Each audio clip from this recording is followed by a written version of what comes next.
আওয়ামী লীগের তোফায়েল এই নামে যিনি নিজের পরিচয় দিতেন সব সময়।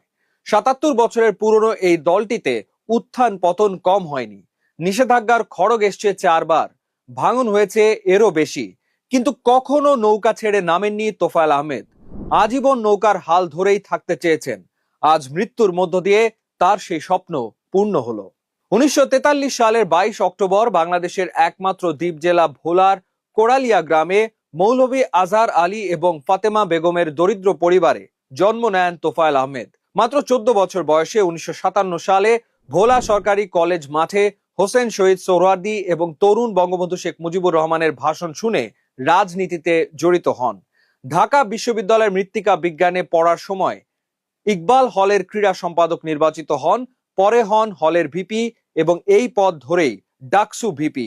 ১৯৬৬ সালে তিনি যখন ভিপি হন তখনও আওয়ামী লীগ নিষিদ্ধ, শেখ মুজিবুর রহমান কারাগারে। রাজনীতির মাঠ তখন কেবলই ছাত্রদের দখলে। সেই সময়ই শিক্ষা আন্দোলন করে আলোড়ন তোলেন। এরপর ৬৯-এর গণ অভ্যুত্থান তো ইতিহাসই বদলে দেয়। কারামুক্ত হন শেখ মুজিবুর রহমান। রেসকোর্সের উত্তাল ময়দানে লাখো জনতার সমাবেশে শেখ মুজিবকে বঙ্গবন্ধু উপাধি দেন তোফায়েল।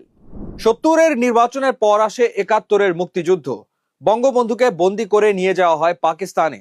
তোফায়েল আহমেদ সীমান্ত পেরিয়ে ভারতে পৌঁছান, গড়ে তোলেন মুজিব বাহিনী। বরিশাল, পটুয়াখালী থেকে শুরু করে কুষ্টিয়া পর্যন্ত পুরো এলাকায় গেরিলা যুদ্ধের নেতৃত্ব দেন তিনি। মুক্তিযুদ্ধ শেষে স্বাধীন বাংলার গোড়াপত্তনের সময়ও তিনি ছিলেন অগ্রভাগে। বাংলাদেশ গণপরিষদ প্রতিষ্ঠার অন্যতম রূপকার তিনি। ১২ জানুয়ারি বঙ্গবন্ধু দেশে ফিরে এলে ১৪ জানুয়ারি প্রতিমন্ত্রীর মর্যাদায় তাকে বঙ্গবন্ধুর রাজনৈতিক সচিব হিসেবে দায়িত্ব দেওয়া হয়।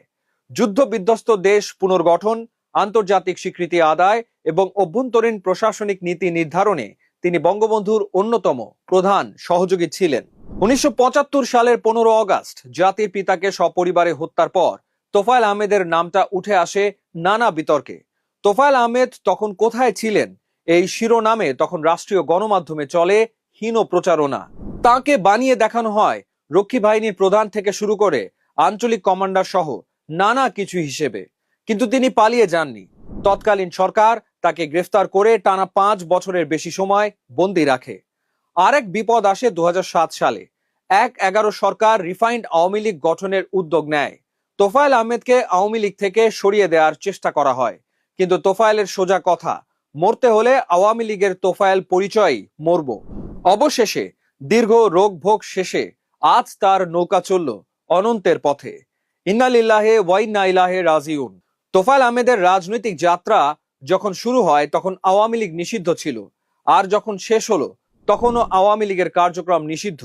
কিন্তু এই তোফায়েল আহমেদের মতো তরুণ নেতাদের হাত ধরেই আওয়ামী লীগ পরবর্তীতে বাংলাদেশের স্বাধীনতা আন্দোলনে নেতৃত্ব দেয়। একে একে স্বাধীনতার মহানায়করা চলে যাচ্ছেন, একে একে নিভে যাচ্ছে সব বাতিঘর। যাত্রাপথে যারা আমাদের এনে দিয়েছেন আত্মপরিচয়, লাল সবুজের পতাকা, ৫৬,০০০ বর্গ মাইলের মানচিত্র, তাদের পার্থিব যাত্রার অবসান হলো। এই রিলে রেসে নতুনরা বাংলাদেশকে এগিয়ে নিয়ে যাবেন, তাহলেই এই মহানায়কদের আত্মা শান্তি পাবে।